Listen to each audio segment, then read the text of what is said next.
This is an iHeart podcast. Guaranteed human.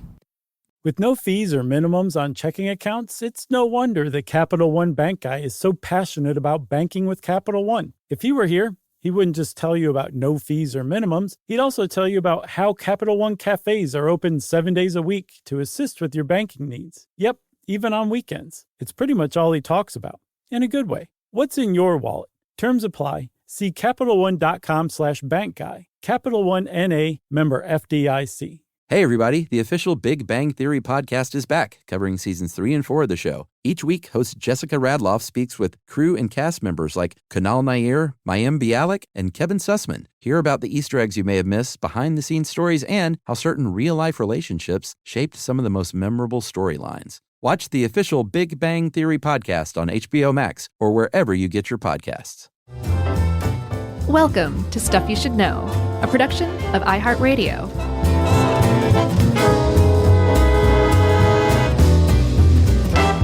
Hey, and welcome to the podcast. I'm Josh, Legal Eagle Clark. There's Chuck. Deborah Winger. Man, that was going to be Jerry's. Oh, okay. All right, well, Jerry can be Robert Redford. So Chuck, Deborah Winger Bryant, and then Jerry, Robert Redford Rowland. And this is Stuff You Should Know. I never saw that movie. Really? Yeah, it's just one, I was kind of too young for a legal procedural, I think, and then I just never caught up to it. Not just a legal procedural, a romance one, too. Yeah, boring. I saw it a bunch of times when I was younger for some reason. I guess my mom must have been into it or something. I was That's just along funny. for the ride. Right, exactly. Yeah. But it was good if I remember correctly. Great But cast. it was a good I mean, you can't go wrong with either one of those two, you know? Wasn't there a third? Legal Eagles 3, Olympus Has Fallen, I think is what it was. Wasn't there a third person in that? Wasn't it a romantic triangle, or am I just making that up? I don't know. I think you're thinking of there's a The third. Last Days of Disco. I'm looking now. Daryl Hannah's on the cover, so Oh, yeah. She Unless she might have just been. popped in for a tasteful nude, then she probably plays a big role. She convulses on the floor. You know who she's married to, right? No. Neil Young. I didn't know that. I could totally see that now that you say it, though. Yeah, they're the reason that Neil Young and David Crosby, David Crosby don't speak to each other anymore. Why did David Crosby used to like Daryl Hannah? No, he's just a big jerk, and he said something about her in an interview that wasn't nice, right when they got together. And Jeez, Neil what's his Young's, problem? Dead to me. He's a notorious jerk. I didn't even know that, but Yeah. I could kind of see it. Yeah, You know? he admits it. That's even worse.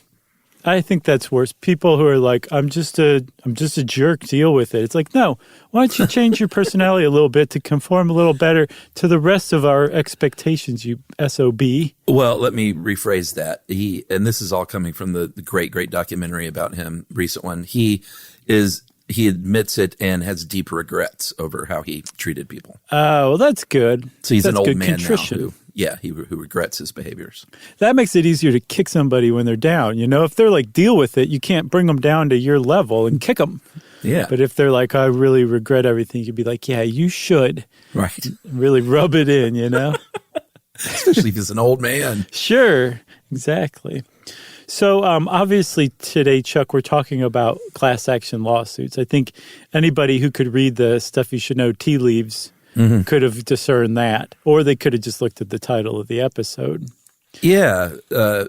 Something that it occurred to me while we were researching this, most, or I don't know about most, but many people listening to this show have maybe even unknowingly been a part of a class action lawsuit. Sure, I know I have. I have too. I've gotten those little emails that say, you got 75 cents coming to you from whatever. Right. Your every bit of your personal information was stolen in Right. an Equifax breach. So Equifax is going to give you some identity theft protection. Right. Or a discount, that's always the rub. Yeah, a lot of people probably have been a part of a class action lawsuit, and you may not have paid attention to it. You may have gotten one of those things in the mail and just been like, what is this? Who cares? Or even if you read the fine print, you might have been like, this is literally not worth my time and responding for. But there's a lot of things that happened in the by virtue of you not responding to whatever card or something you saw, or even like a ad on TV apparently qualifies as notifying somebody that, hey, you may be a member of this class action lawsuit. Yeah, this kind of came up recently in my life, and that I've mentioned before that I'm on a Facebook page of a community in rural Georgia where I have some land in rural Georgia, and there are some Donald Trump supporters that were pretty upset that were asking if they could bring a class action lawsuit to overturn the election, presumably because they don't like the result. But I didn't get involved. I didn't jump in there and say, you like what kind of damages are you going to prove or whatever. Sure. Because I think it would be interesting to try and prove emotional and psychological damage for an election result. That would be an interesting case. But that is, Short-lived. It would be like most of the cases around the election, it turns out. But with the with that though, like you've kind of hit upon a few things here. The idea that there's a group of people who were wronged in some way, in similar ways, who on their own might not get anywhere with the case, but collectively, like pooling together their resources or the multiple harms done. Like taking those individual harms and turning them into one big mushy pile, that's the basis of a class action lawsuit. And it really kind of gets to the heart of why they exist. And that is that a lot of times you're suing like a big giant corporation with enormous resources at their disposal that can fight you all day long until not only does the lawsuit go away, but you don't have any money left. And when you really look at it at the end of the day, you might have really just been after $100 or $1,000 or even $10,000 or even $100,000 worth of damages, which might seem like a lot to you, but might actually be less than the amount that you would spend on that case. And so when you face those kind of odds, that kind of challenge, you're just not going to file that suit. Any reasonable person wouldn't file a lawsuit like that. But the problem is if that's the case, then that means that giant corporations who are doing ill stuff can just keep doing ill stuff, which is a new phrase I'm working on. I'm taking it out for a walk right now. I think the Beastie Boys coined that term. Okay. Well, then this is an homage to the B-Boys. But the idea that if, people are just going to let them get away with it because it's like they can't afford the court fees, that's a problem, which is one of the big things that is one of the big benefits that class action suits provide is you can take all those separate people, put them together, and now all of a sudden you have a formidable opponent. Yeah, and it's obviously a part of civil law as opposed to criminal law, where I mentioned you have to have some sort of injury. It could be physical, it could be emotional, psychological, obviously financial. And it's what's known as a device in civil litigation. And all that means is sort of that it doesn't really – it's sort of the same thing as any other civil case, but it just allows multiple people to take part. And, we'll go over all the little minor differences, but – it's sort of like treating that big body of people as a single plaintiff. And in fact, they do have to even have a representative plaintiff. Like it can't be, all Volkswagen owners versus Volkswagen. It would be, and of course we'll talk about that real case, but I'm just making this up. It would be Josh Clark versus Volkswagen. And then Josh Clark would have a million angry Germans standing behind him. Do I win? In this theoretical lawsuit? Tell me, what's the outcome? I shouldn't have picked Volkswagen because that was a real case that we'll talk about. But let's say it was, I don't know, a Yugo. Josh Clark versus Yugo. Okay. Remember those cars? Yeah, sure. I don't think Yugo was trying to advertise itself as anything but Yugos. That was their whole shtick. Yeah, they were super cheap. You don't see those on the road much anymore, do you? Oh, no. I think after just a couple of years, you stop seeing those on the road. But yeah, you have a representative plaintiff or a lead plaintiff, and theirs is the name that appears on the case, even though, and we'll learn later too, that they in fact also, they get a little bump, get a little extra money for being the lead plaintiff. Yes, they do get a little, because they're the ones who have to go through all this stuff. They might have to show up to court. They're the ones who have to coordinate with the lawyers. They're the ones actually suing. But the thing is if you show up and say, I am we'll take a recent example. I use Johnson. I'm a woman here in this situation. Okay. I have a vagina, and every day for 50 years I've been using Johnson & Johnson's baby powder on my vaginal region, and as a result, I have ovarian cancer. And the doctors have said, yeah, talcum powder is really bad for you. Johnson & Johnson's known this forever, but they just didn't tell anybody. So I want to sue Johnson & Johnson. And the legal offices that I walk into and say this to, first of all, the lawyer's going to jump up and click his heels and then say, I'm very sorry that this is happening to you. But the lawyer will probably think, there's a lot of people who use Johnson & Johnson's baby powder. I wonder if there's anybody else like you. We'll start to do research, and all of a sudden, your one lawsuit is going to include a lot more people and will probably become certified as a class action lawsuit. But you, the person who initially filed this, will remain that representative plaintiff. Yeah. Boy, I got to say, that story had a lot of emotional peaks and valleys. Thank you. I'm doing much better now, by the way. Good. I'm glad. Thank you for the okay well down there. wishes. Yeah. And it does usually, but not always, because there are also cases like Enron, which we'll talk a little bit about. But a lot of times it involves product liability. When Bridgestone Firestone had stuff going on there in the early 1990s, right? And I guess for a decade, the U.S. came down and the judge said, from anyone who had car owned or leased 91 through 2001, if you had a Ford Explorer during those years, then you are part of this class. They call that the class. Right. And then the attorney who represents that class, we'll talk about how they get selected. They are many times referred to as class counsel, which sounds very much like some middle school title that you would run for or something. But whenever we say class counsel, just think that's the attorney representing all these people. Right. You're the class. Yeah. So you want to take a break and then talk a little bit about the history of this stuff? Yeah, let's do it. Okay.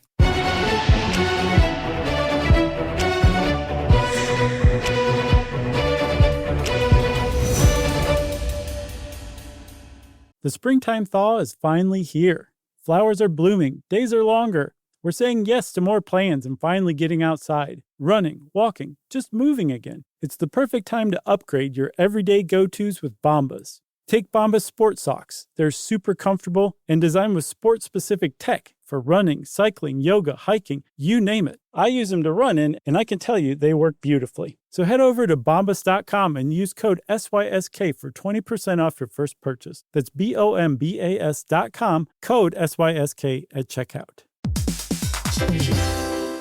Hey, everybody. Here's a fact for you. In the United States, there is a break-in every 26 seconds, and that means that somewhere right now, an intruder is getting closer. And the problem with most security systems is that they only alert you after the break-in has started, and that's too late. Well, that's what makes SimpliSafe different. They use alerts. SimpliSafe's U.S.-based live agents, they identify threats on your property and help deter them before they actually break in. So the intruder never gets into your house. The crime is stopped before it even starts. That's right. And another great thing about SimpliSafe is they have no long-term contracts. They give you peace of mind and great value with their monitoring deterrence plans because they just start at about $1 a day. Yeah, SimpliSafe sent us a setup years back, and I still use mine every day. Yeah, and apparently setup, you can do it by yourself in under 30 minutes, so it's a really good value and it doesn't take long. So if you want to experience the SimpliSafe peace of mind, you can take advantage of the SimpliSafe discount offered to Stuff You Should Know listeners. Right now, you can get 50% off your new system by visiting simplisafe.com/stuff. That's half off at simplisafe.com/stuff. There's no safe like SimpliSafe.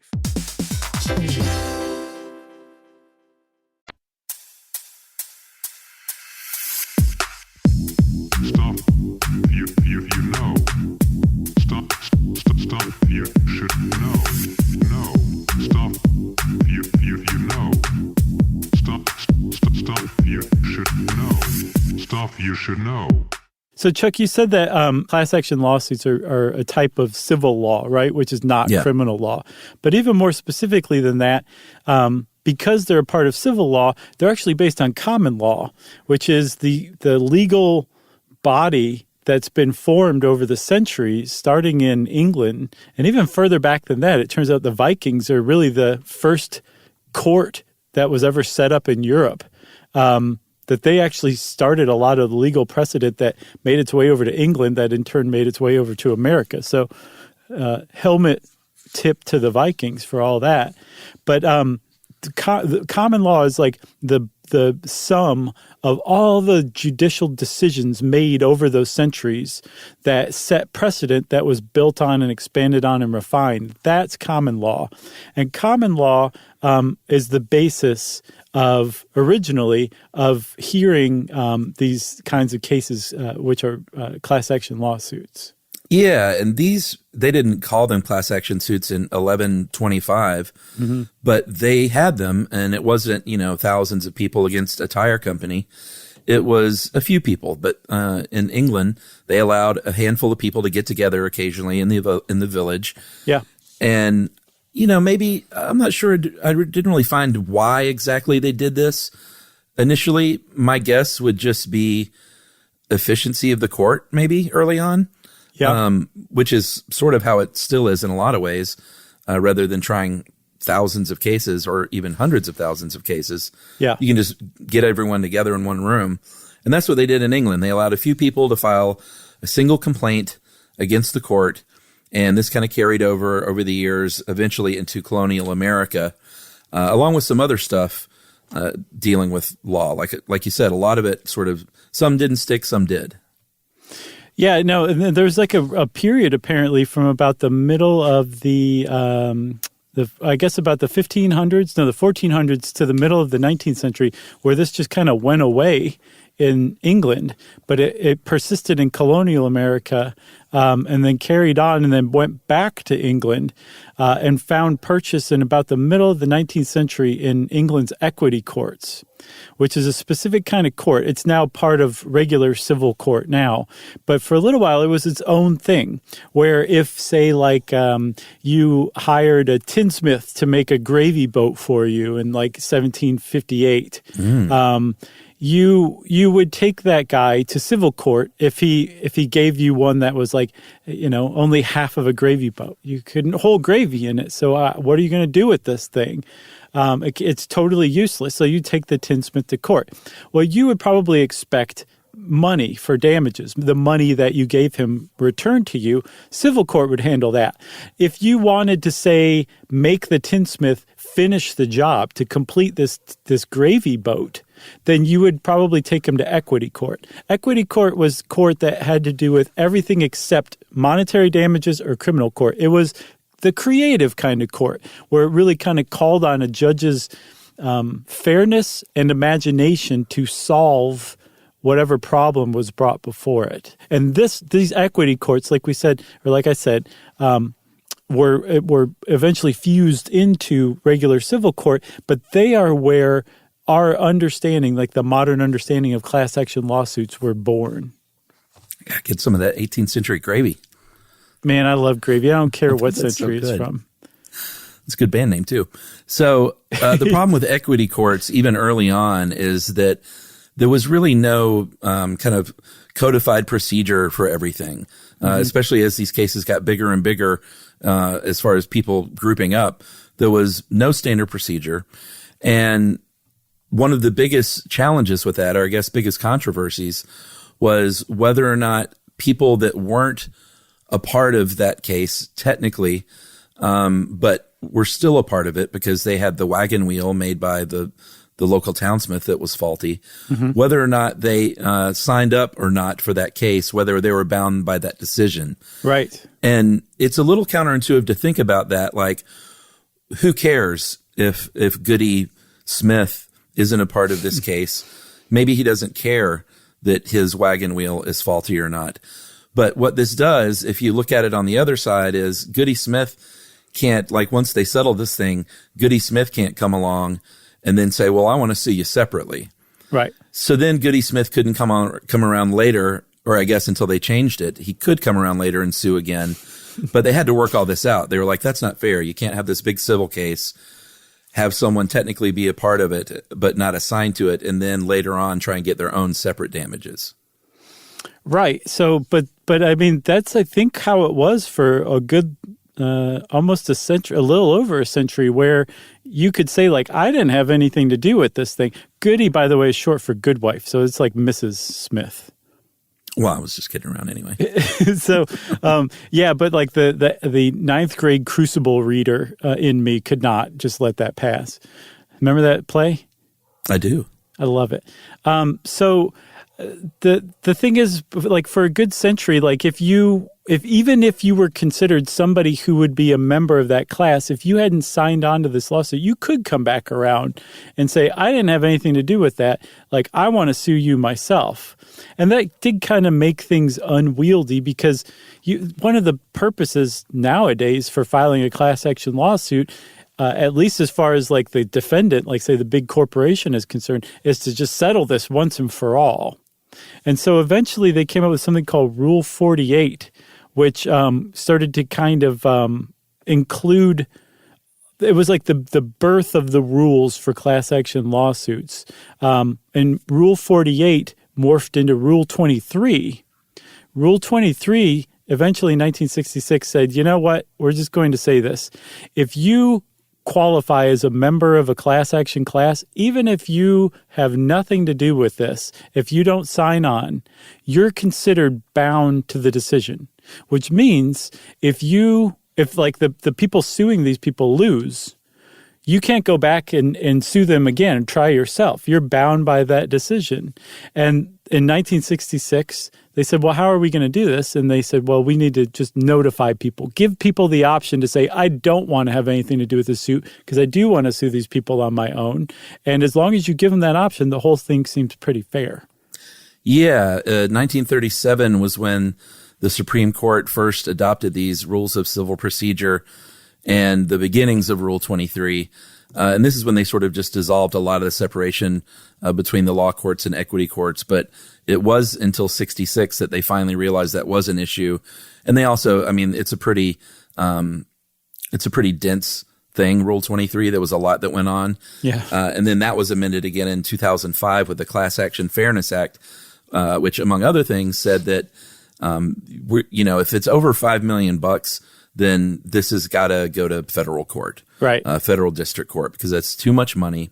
Mm-hmm. Another one of the things from the Fairness Act of 2005 is it laid out some other criteria aside from the $5 million.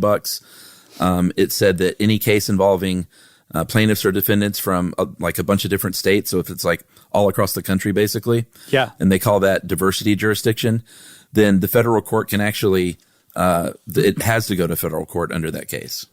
Right. And then also if it's 100 people or over, it typically, or 100 plaintiffs or over, it typically goes to federal court. And I get the impression federal courts is basically like we're a little more equipped for the complexities and intricacies of a class action lawsuit. That's the impression I have. Do you? Yeah. I mean, I think they're just set up for it. I imagine it would be tough for a state court to handle a case like Firestone, Bridgestone, with that many hundreds of thousands of people, maybe even millions. I don't know how many eventual plaintiffs there were, but that's a lot of tires. So I think that's true, but I also feel like this whole thing smacks of federal courts just basically being like, let's just admit it, that state courts are run by hayseeds and yokels. That's what it smells like to me. There's definitely that undercurrent. Federal court rules, state court drools. That's right. So that Rule 23, which again is very dense, as you said, but it's also ominous sounding, if you ask me. Rule 23 sounds like it's going to mess you up pretty good.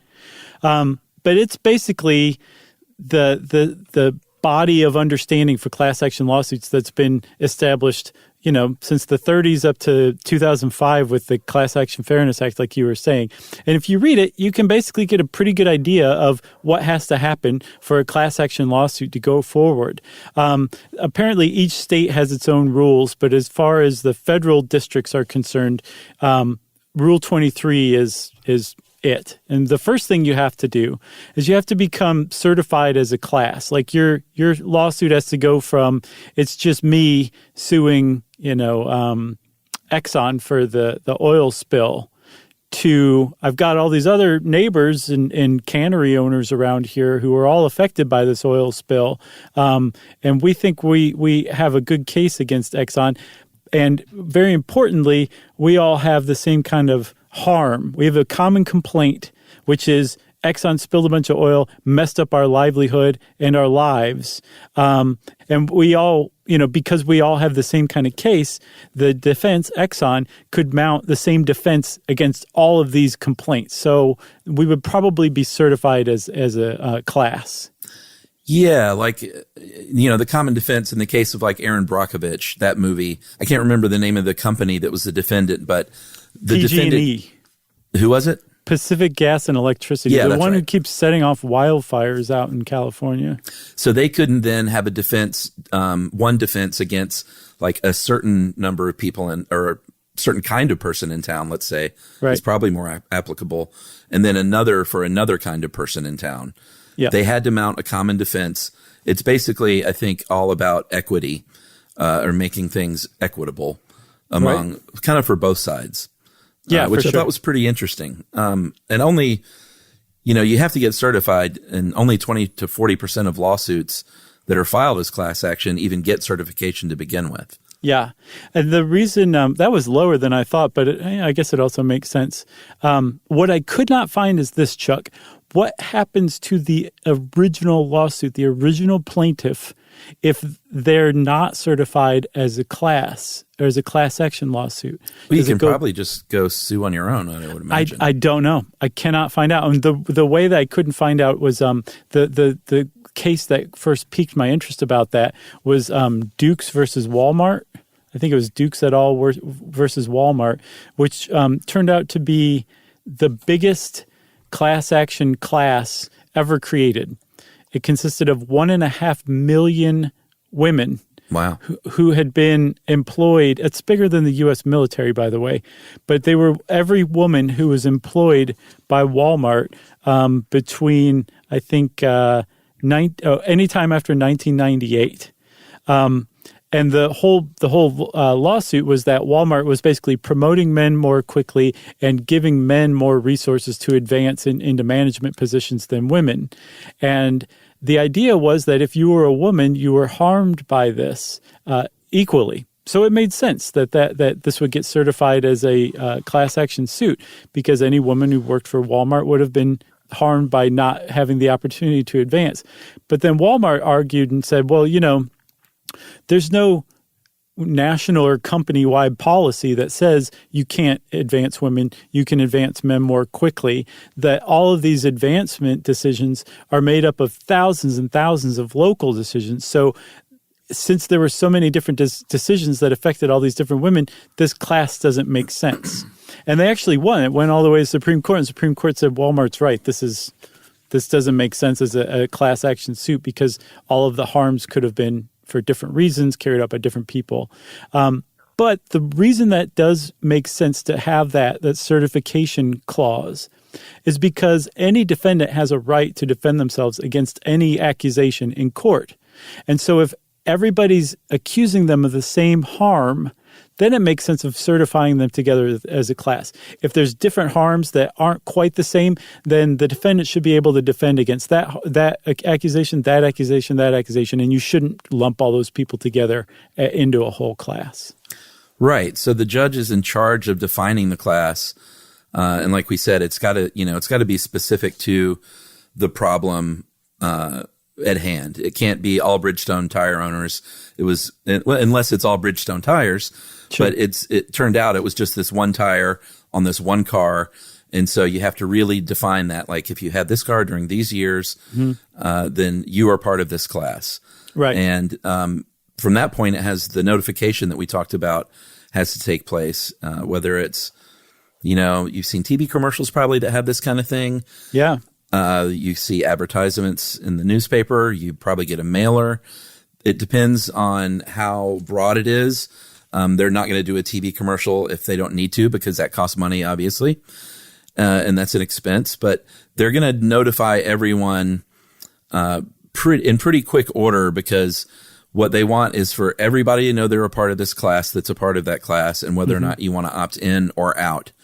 And if you opt out and you are within the scope of that class, you can do so if you want to. If it's, I'm not sure why anyone for these like kind of small things that seem to happen a lot would opt out. Right. I think they probably just count on people ignoring that kind of thing. Well, and getting their check for $5 in the mail. Sure. For literally not doing anything.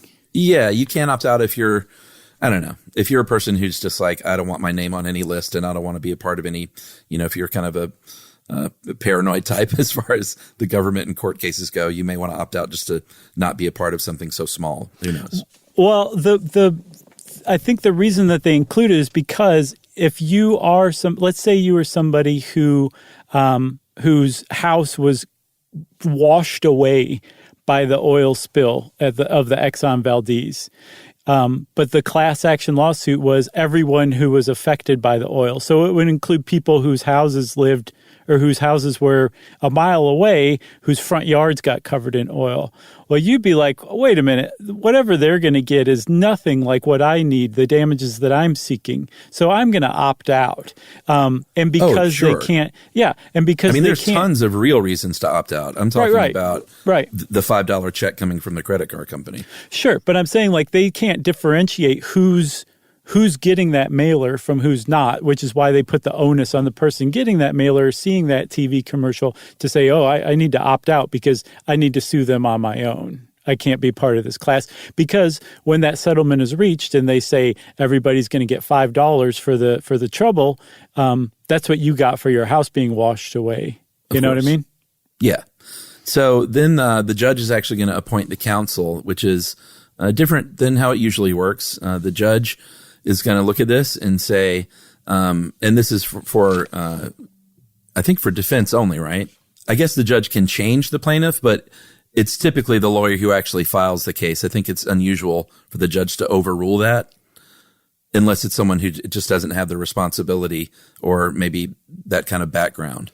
Sure. Yeah. I mean, I think like if somebody walked in with the Johnson & Johnson complaint and the lawyer was just like a local ambulance chaser, they probably would get replaced with like a larger national firm that had the resources or the understanding, that had like contacts in like the professional witness field as far as like medicine and cancer is concerned. Like that guy just wouldn't have the resources. So he might be changed. But yeah, I'm guessing it's probably rare. But the point is that the judge has the ability to decide who is the lawyer for the plaintiffs in the class action. Yeah, I think it's probably more rare because lawyers understand this and they probably wouldn't file if they knew that they would be replaced, unless it's just to get it going and they know they're going to be replaced. Like in, what was the Breaking Bad spin-off? Oh, Better Call Saul. When I think in like season 2 or something, when they figure out that the nursing home is taking advantage of the seniors, overcharging them, like the first thing that Saul did was go to the larger firm and say, like, we need to partner up because he knew he couldn't handle it himself. That's what I'm guessing happens. Yeah, and then I didn't see Better Call Saul, but that sounds right to me. Oh, you didn't? It's pretty good. It's not Breaking Bad, but it doesn't seek to be Breaking Bad. You know what I mean? Yeah, I've heard a lot of people like it better, but I could see that. It's a different show. At some point. And then eventually the judge, and again, if you haven't noticed, and it's sort of like in the early days, the judge has a lot more say in class action cases than a lot of other kinds of cases. Really making a lot of decisions that they don't get to decide in other kinds of cases. In this case, one of the final things they get to decide is the distribution of damages. Yeah. And they use other people for insight. They develop a plan with people on their team, but they develop this plan to distribute whatever monetary damages. If it's, $3 billion, they're going to figure out how to approve that settlement and how to distribute that settlement, including, and this is a very key thing, as we'll see later, including how much those attorneys are going to get paid. Right. So you want to take a break and then come back and talk about some of the advantages and disadvantages of class action suits? Yeah, let's do it.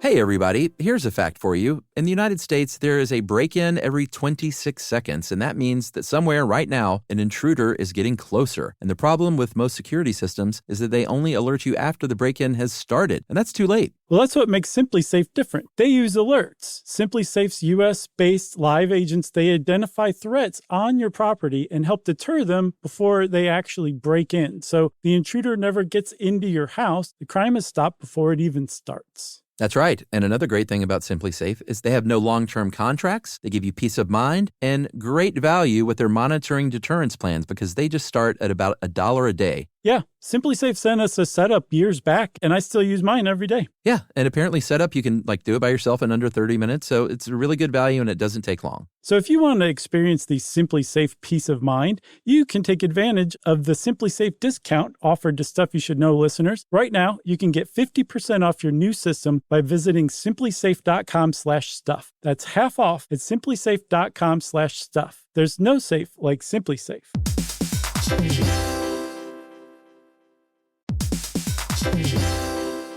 Work can be a little weird. One minute you're in a meeting that could have been an email. The next you're trying to decode corporate jargon that somehow means nothing. And don't even get us started on the quick sync that turns into a 45-minute deep dive. Yeah, well, the truth is figuring out your career isn't always straightforward. Whether you're trying to grow, pivot, or just stay relevant, it can feel like you're navigating it all on your own. Well, that's where LinkedIn comes in. That's right. LinkedIn can help you grow your career, helping you confidently navigate your path with insights, ideas, and inspiration from your professional community. You can stay up to date with the latest trends in your field, connect with people who get it, and discover opportunities tailored to your goals, your experience, and what actually matters to you. Whether you're looking for something new or just trying to grow where you are, LinkedIn gives you the tools and connections to move forward with confidence. Because LinkedIn is the network that works for you. Visit linkedin.com/knowstuff to learn more.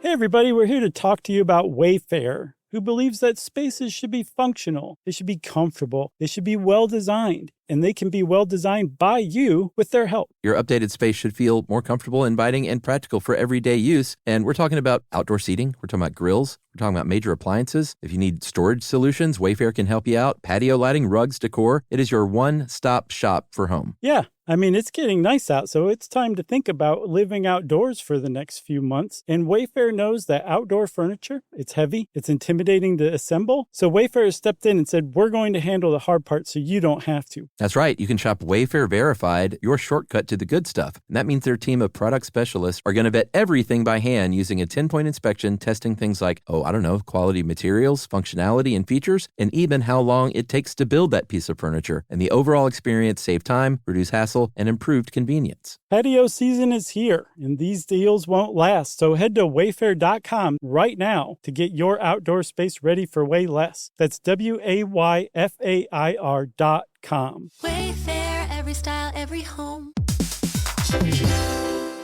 Hey everybody, I want to talk to you a little bit about Tide Evo because it represents over 10 years of innovation and product development. Tide Evo is a first-of-its-kind technology where tens of thousands of minuscule fibers are spun together to form a 6 times powerful layer packed with scrubbers, brighteners, pre-treaters, and fresheners. And that's going to deliver a breakthrough clean that's so powerful it feels like magic. Yeah, it is kind of like magic. Tide Evo is revolutionary. A 100% concentrated, waterless laundry tile that's made of compressed microfiber soap layers rather than liquid or powder. And it's not like pods or sheets because it uses 6 layers of detergent fibers to deliver superior cold water cleaning without plastic packaging of any kind. And it provides a mess-free, lightweight solution that dissolves lickety-split. So whenever you run into a laundry challenge, turn to Tide Evo. It's revolutionary, it's magic. Try new Tide Evo. Real laundry magic. Stop you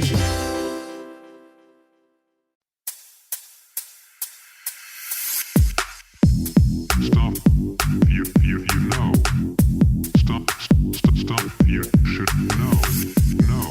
Stop you know. Stuff you should know. Stuff you should know. So one of the big advantages, obviously, is something we already mentioned. A lot of people, there's power in numbers. A lot of people is more significant than one person. And a lot of people pooling their resources is more significant. Lawsuits cost a lot of money. And in many, many cases, it is not worth it for someone to go after a company for, you kind of just have to do the math. Like, how much is this going to cost me? What's a potential payout? Is it worth the risk?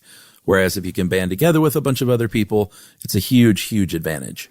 Right. And one of the other advantages is the more people you have, the more damages are going to be awarded if the plaintiffs win, which means you're going to start attracting increasingly higher caliber lawyers to your cause who could be your class counsel. And the reason why is because in cases where you're seeking damages, lawyers often don't get paid unless they win. But if you win, then the lawyers get a big fat payday out of it. So the bigger the class, the better the law firm or legal team representing that class is probably going to be, at least more experienced, Yeah, for sure. Another huge advantage is that you're going to get your case heard. If in individual cases, they go first come, first serve. So if an individual brings a big lawsuit and they win, that company might be out of business before you can even get your suit going. Right. And if you're part of a class action lawsuit, it's going to make sure that everybody gets their piece of the pie, basically. Exactly. So there's a lot of reasons to do this. Another one, too, is it makes sense for corporations. They have an incentive to try to settle fairly with a class action suit because it'll make this big years-long, sometimes decade-long problems go away finally once and for all. Yeah, and, there's a lot of press that comes along with a class action suit. Yeah. Far more press than an individual case. So it definitely behooves the defense to try and get these things wrapped up quickly because it's just bad news for them. Yeah, and on the other side of that same coin, Chuck, like that large amount of press that gets generated by these big cases also kind of keeps corporate malfeasance in line. Sure, it makes does. the company. It probably does more than if we didn't have such things as class action suits. But that's one of the theoretical byproducts. How about that? Yeah, I got some property to show you here. Is it called the Brooklyn Bridge? It's wonderful. So there are some problems with class action suits. They're not the candy land that we've described them as entirely. Instead, there's a lot of frivolous class action suits that have been filed over the years by lawyers who are looking to make a fast buck, in part using that bad press as a threat.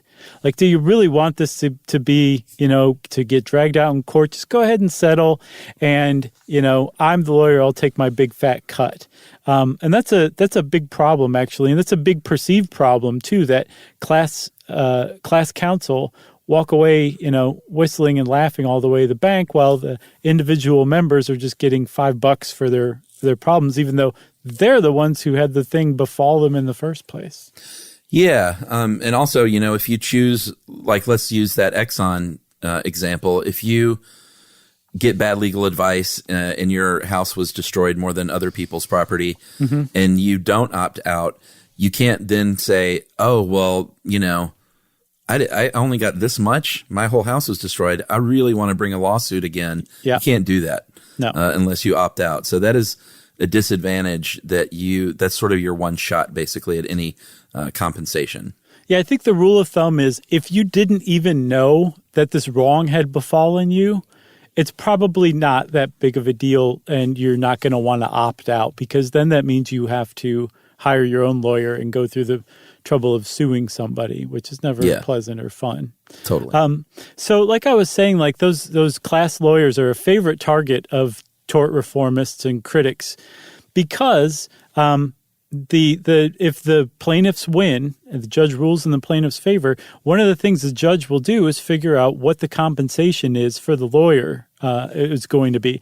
A lot of times that comes out of the settlement, right? Like if everybody gets $10 billion, the judge will say, well, you, attorney who led this case in your law firm and your legal team, you're going to get this fee. And I was reading up on it, and it sounds like it's fairly arbitrary. There's no good rule of thumb.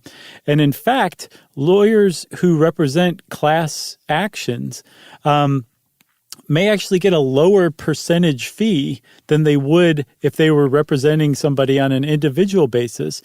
But the thing is, these payouts can be so huge that even if it's a really small percentage, it's going to be just this incredibly large amount in real numbers. And so a lot of people are like, that guy didn't earn that. They didn't deserve that, especially when they find out that, 1 million people got a coupon for half of a free tire from Firestone for having deadly tires on their car for 10 years. Yeah, those are, and they tried to rectify that in part of the CAFA, the Class Action Fairness Act of 2005, with these coupon settlements.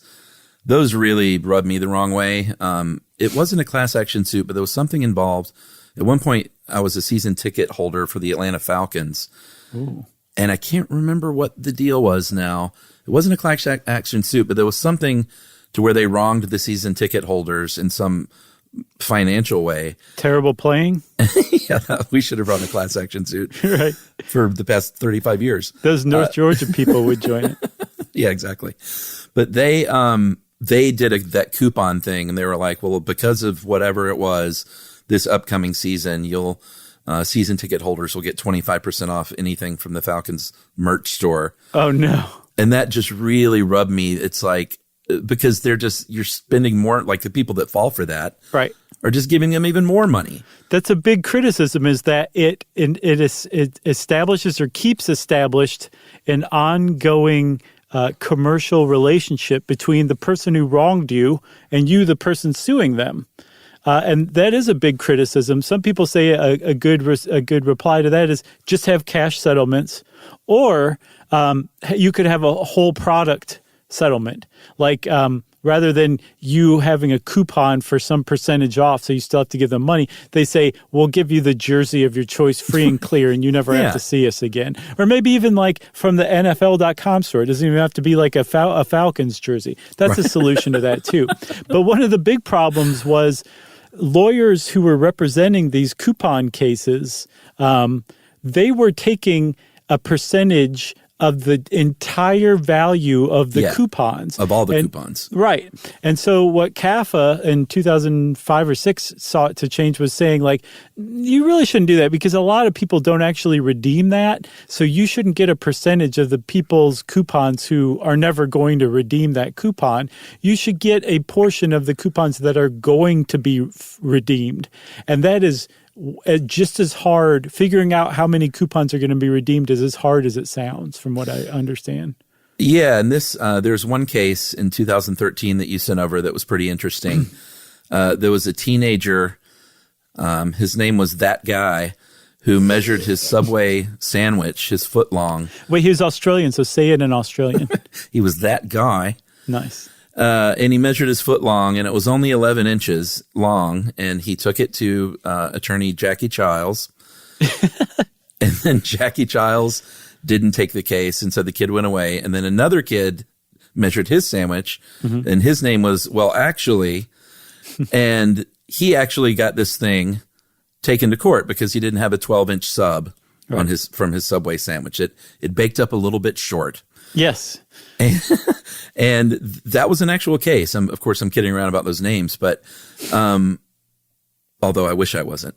The attorneys there were going to get over $500,000 in fees for what ended up being no payout whatsoever, just Subway saying, we'll make these things bake up to 12 inches now. Well, Subway even said, we can't guarantee that. We cannot. They're like, bread doesn't bake in exactly the same way. It's just, that's not how it works.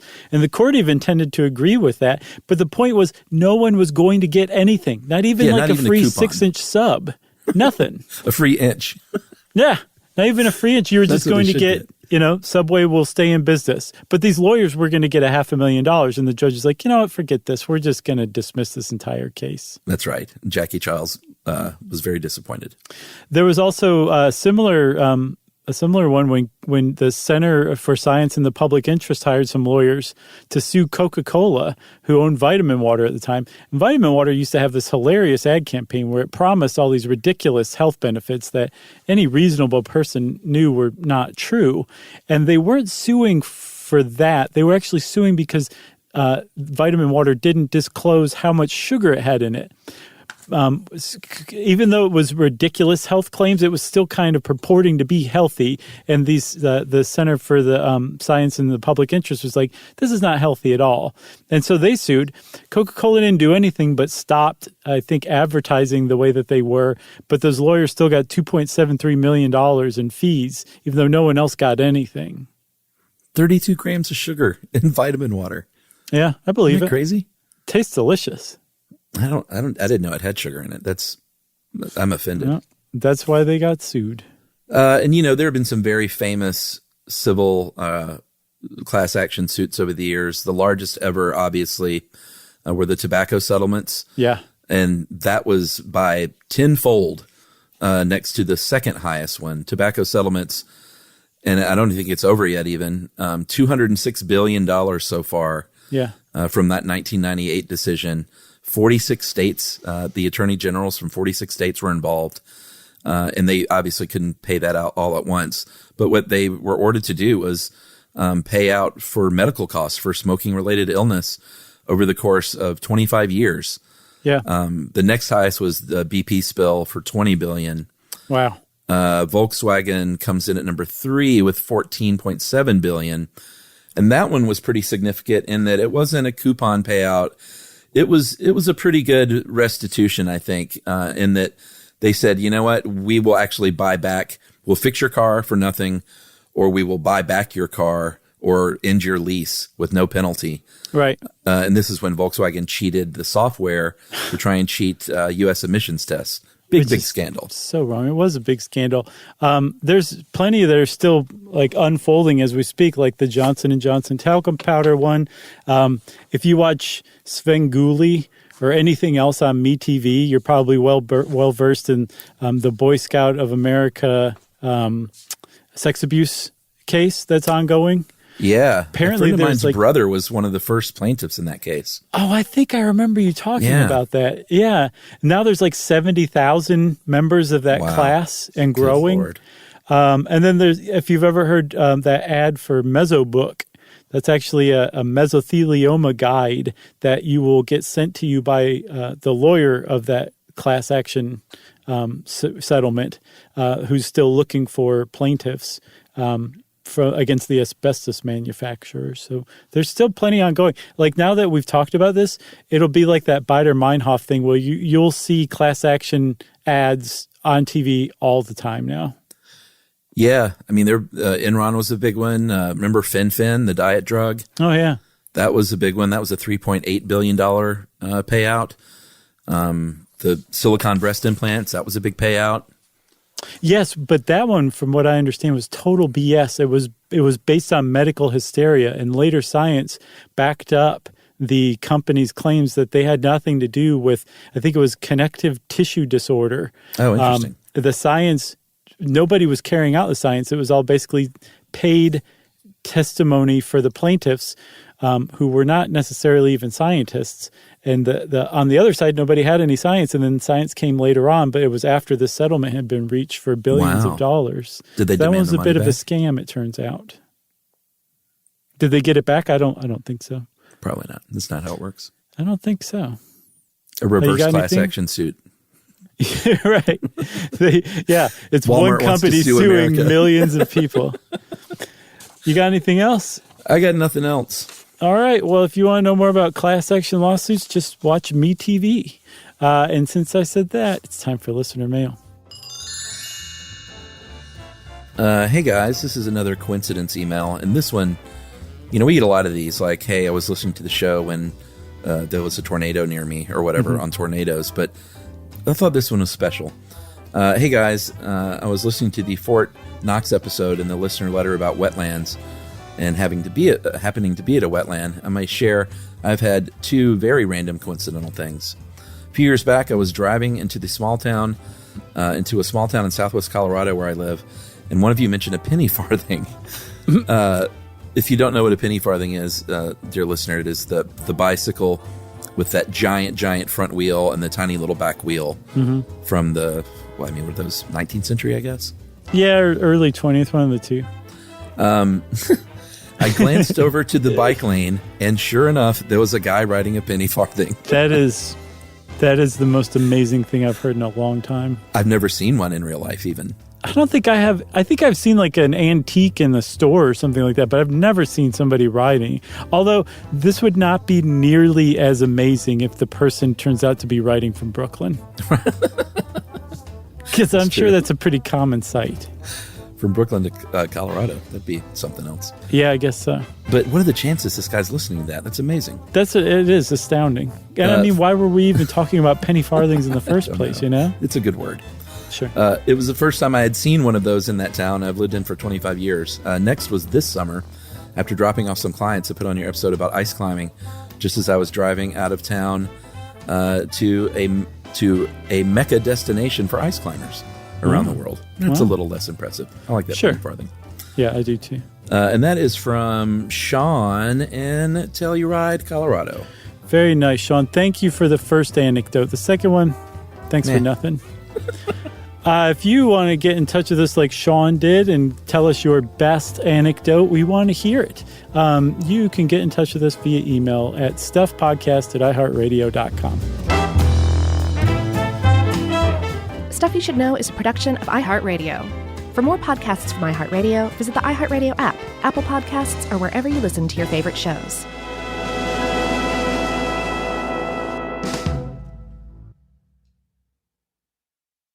The next time you end up with something on your shirt, don't turn to your usual detergent. Check out Tide Evo. Tide Evo represents over 10 years of innovation in product development. It's a revolutionary 100% concentrated waterless laundry tile made of compressed microfiber soap layers rather than liquid or powder. It's not pods and it's not sheets. It uses 6 layers of detergent fibers to deliver superior cold water cleaning without plastic packaging. It's mess-free, lightweight, and dissolves quickly. Try new Tide Evo. Real laundry magic. Mom, can I have Lingo Kids? Dad, Lingo Kids, please! When did we become the Lingo Kids house? No idea. Last week it was dinosaurs. This week it's... Lingo Kids! Why Lingo Kids? Because it's the best thing ever. We can play games with astronauts, wild animals, and superheroes. With more than 4,000 interactive games, songs, and shows, Lingo Kids is the #1 entertainment platform for young kids. So, no dinosaurs? And dinosaurs! Lingo Kids! Everything kids love. Download it for free.